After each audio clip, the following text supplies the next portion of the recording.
Welcome to Choking in Infants. In this video, we will discuss relief of choking in infants, that is the age of 0 to 12 months.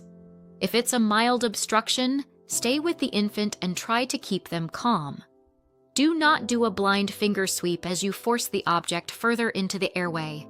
Call EMS if they do not quickly rid the obstruction.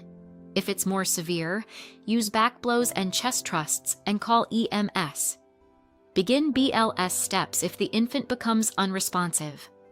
Hold the infant in your lap. Put the infant with their face down and their head lower than their chest. They should be resting on your forearm. Put your forearm on your thigh. Support the infant's head and neck with your hand, and be sure to avoid putting pressure on their throat. Using the heel of your free hand, deliver 5 back blows between the infant's shoulder blades. Using both hands and arms, turn the infant face up so they are now resting on your other arm. This arm should now be resting on your thigh. Make sure that the infant's head is lower than their chest. Using fingers of your free hand, provide up to 5 quick downward chest thrusts over the lower half of the breastbone. Perform 1 thrust every second.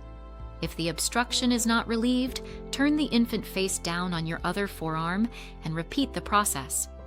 Continue doing these steps until the infant begins to breathe or becomes unresponsive. This concludes our lesson on choking in infants. Thank you for choosing Advanced Medical Certification as your provider.